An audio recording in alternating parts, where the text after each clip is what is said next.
Hello everyone, welcome to this week's race review slash suggested strategy slash Gran Turismo Sport video. Pretty awesome combination this week, a mixture of tire wear and fuel consumption. I had the honor of racing against Super GT under his pseudonym Ram for Money Shadow GT, so everyone be careful of that. I just wanted to run you through the strategy for this race because you do have to do a pit stop, and you also have to do a bit of fuel saving. So because everyone is limited by their fuel, it means that you should not hammer it off the line and race away from everyone. Super GT and I had some pretty cool racing this evening when I recorded this race, and it was super close between us. He won one, I won two, and then in the fourth one I sort of lost my mind and rage quit. Anyway, so here's the name of the game. When you're starting in this race, ideally you actually don't want to be on pole position, you want to be second or third, so spend some time in qualifying to get a good lap.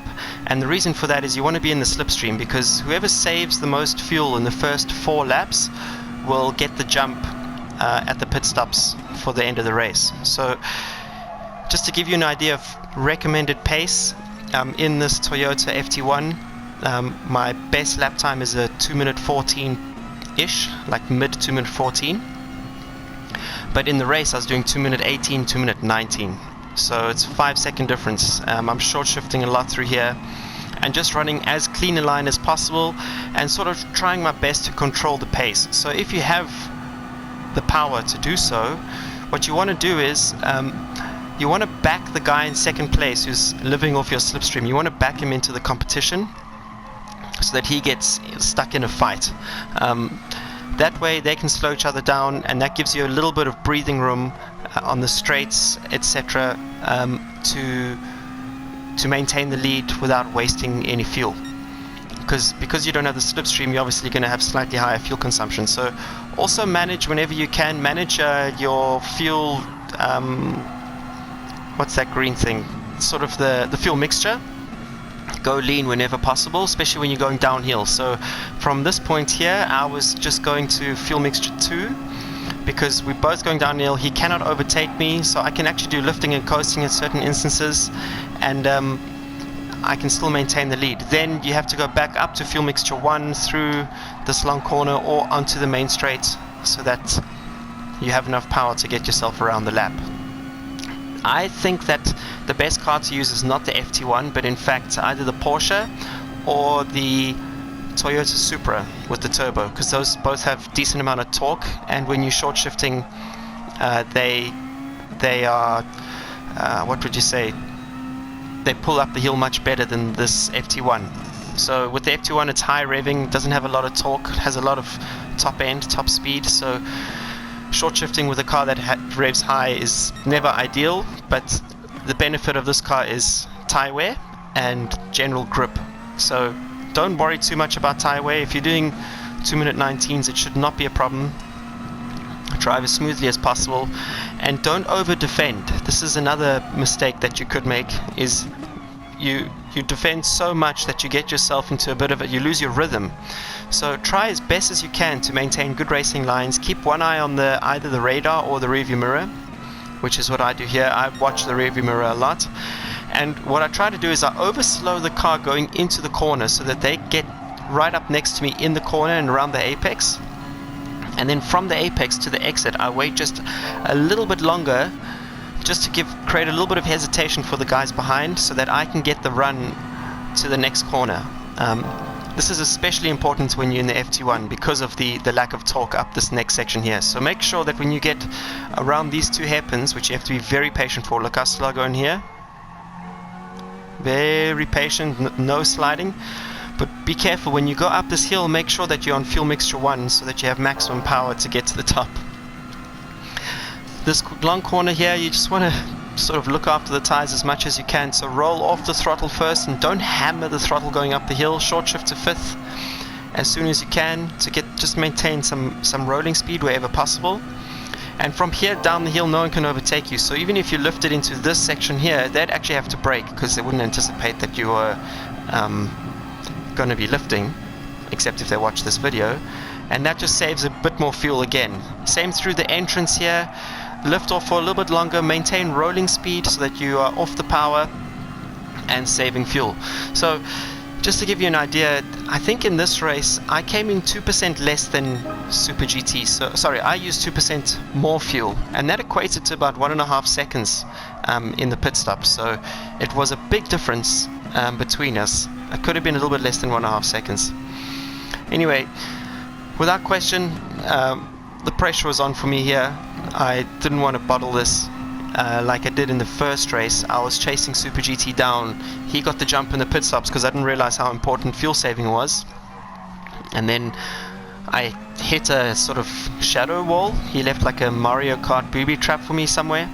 And I ended up spinning around. I'll show you the wall now. We're getting to it. Going down this hill here, you want to brake just on the curb. Go down the gears as quick as you can and double apex the curbs. And then on the right hand side here is where this shadow wall was. I clipped it on the right there. I didn't even realize it, and next thing I was facing backwards. So I was pretty upset about that, because I think it was just after the pit stop. So just be careful of that. This corner here, long right-hander.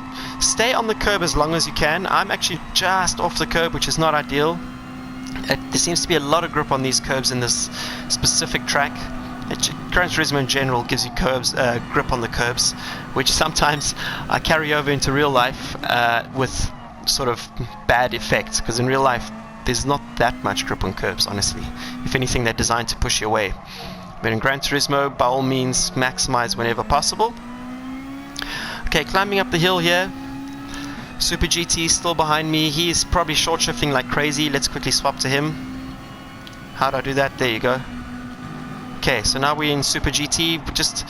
He's following me nice and smoothly. He's playing the waiting game in a big way, and this is exactly what you should be doing, especially in the first stint. Wherever possible, just wait and wait and wait. Don't rush. Don't try and pull a gap. You can do all of that in the pit stop.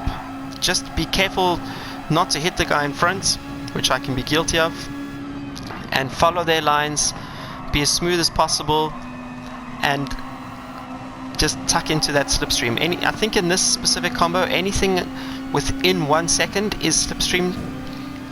And oh, there you go. So I was actually short shifting so much there that I backed into Super GT without even realizing. I wasn't lifting and coasting, I was just short shifting.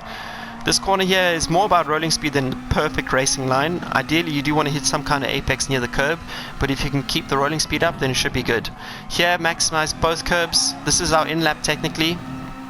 Use as much curbing as you can, and then get to the left as soon as you can. Brake at this white line here, just as the curb starts, or at the white line, into second gear.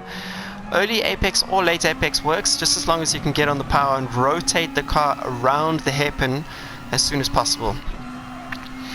The cool thing about this combo with the fuel consumption is that it opens up a lot of options for different cars. Super GT in his case was using a Porsche, this FT1, and also the Supra, like Dawson behind us. Okay, let's go back to my car here. By now, you want to be careful. Another note, that if you are in the lead on the pit-in lap, make sure you enter the pits in the lead. So even if you have to spend a little bit of fuel between sort of the last two corner sequences and the pit lane, just so you can stay in the lead, it's beneficial. You always want to start the pit stop before anyone else. But again, don't use all the fuel just trying to do that specific thing. You got to think long term in this combination. I did a race after this one where the guy who started on pole position, he was damn fast, and he pulled away so quickly. I started to panic a little bit and think, oh my gosh, is he able to save fuel and pull a 3-second lead in 2 laps? But it turned out that when we came into box, he had a lot less fuel than myself, and I managed to get the jump by quite a considerable margin, and he was left to fuel save for the second half of the race so aggressively that I managed to walk it. But the only reason I managed to do any of that is because I didn't take the bait and try and chase him down. Here comes Super GT. He's going to want to get in the pits first. I ran defensive. He goes to the outside, but I just sort of hang on. And now accelerate as hard as you can on the racing line, and then turn into the pits as late as you can. Boom. Okay, to get in. Okay, so as you can see, Super GT is on 48 and I'm on 46.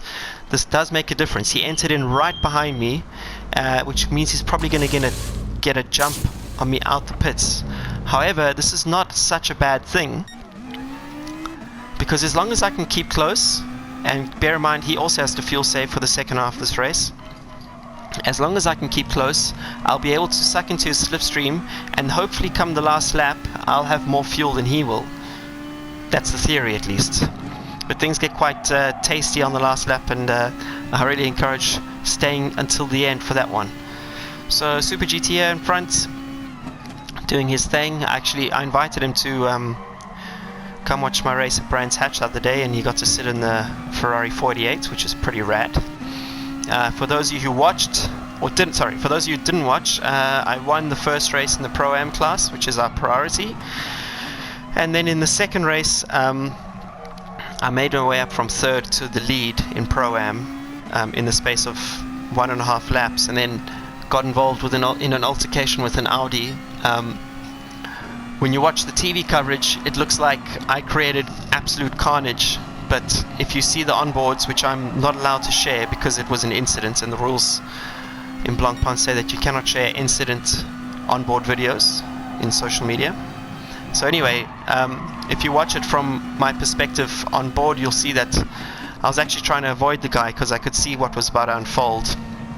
I got into the grass, but he closed the door so much that we had pretty big contact, and ended up getting a drive-through penalty, and 5 cars behind us were pretty badly damaged, so sorry to those guys. But that's racing. I was trying to make up positions as much as I could, and I suppose this time it didn't work out. The officials had to penalize somebody because of the size of the accident, but I do wish that they took a moment and reviewed the incident after the race from both our onboard videos to see that I did do everything I could to avoid this blue Audi. Anyway, back to the action. So different parts of the course. The guy in front, R4M Shadow GT, up against Dirty Dave. At different points of the track he's quicker than me, and vice versa. I was kind of just being as careful as I could with the fuel consumption, without trying to be tempted into overtaking him and pull away, because it's just not going to happen. So I'm just trying to be patient and stay on the racing line as best as I can.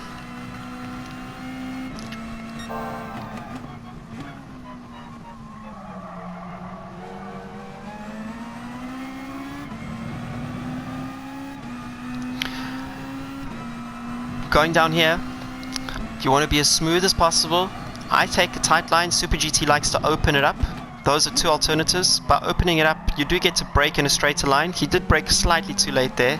Here was an opportunity for me to overtake, but again, it's more valuable to sit in the slipstream. You're going to hear me say this all the time, but this is how you can win this race quite easily, guys. You don't need a lot of pace. Look at our lap times: 2:19, 2:19, 2:20.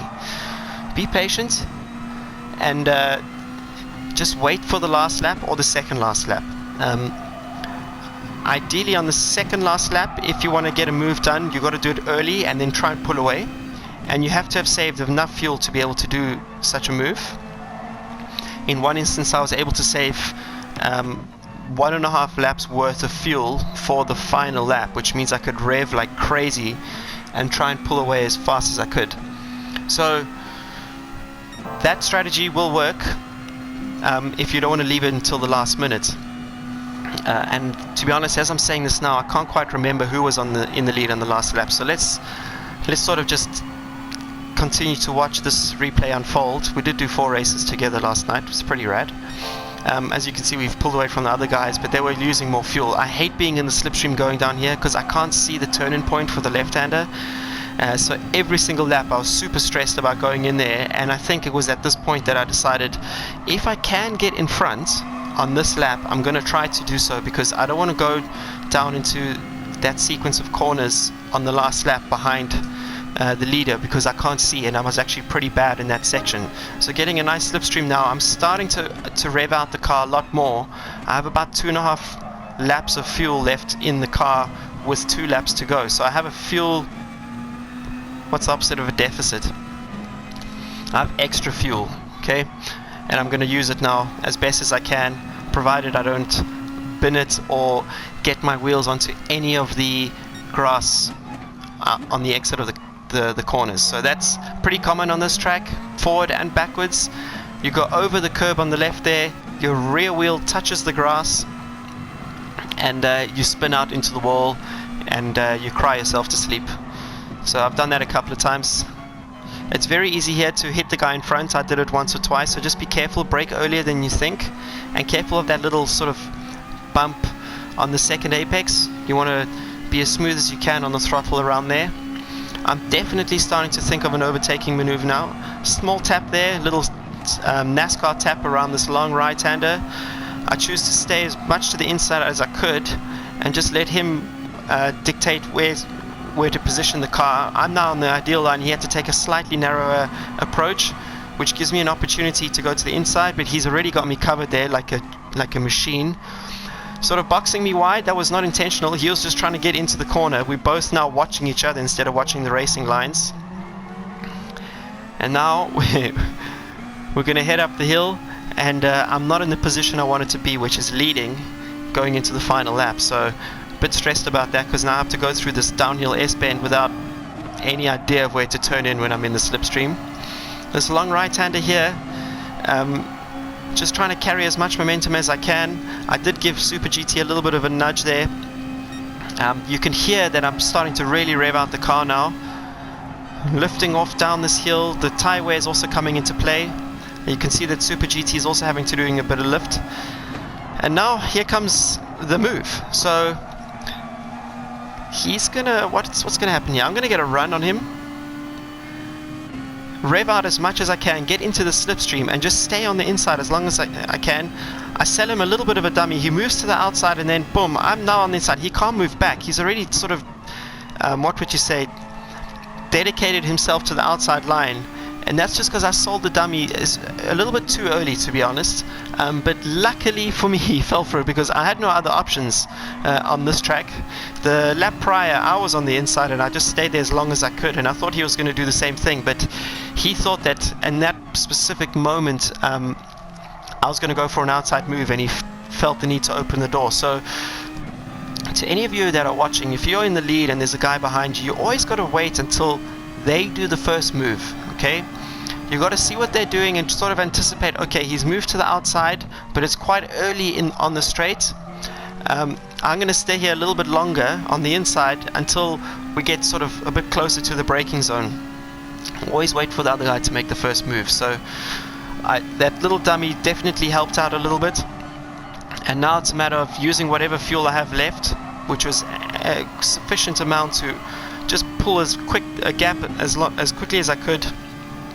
And running lines that, you know, was smooth enough. I had sweaty palms, my heart rate was jacked. I get super excited about this stuff. If you look in our rearview mirror, oopsie, I was meant to point out that Super GT made a small mistake there, because, well, I would be in the same position. The guy in front's just overtaken, is pulling away slightly, and it's the last lap. So it's very easy to start getting on the power aggressively and all those things. I am absolutely guilty of doing that myself.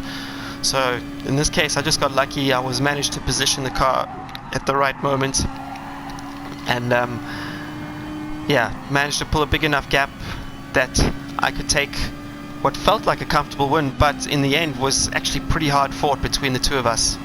So super well done to Super GT on the clean racing there. It was a lot of fun, and I hope you guys learned something from this race run. Remember, fuel savings key. Rolling in, don't complain about tyre wear. Everyone's got similar tyre wear, and be patient. Wait until the last moments to make your move, and you never know what could happen. Alright, thank you so much for watching. I hope you enjoyed that. I hope you found it useful. Good luck in Daily Race C, and I will catch you in the next one. Peace.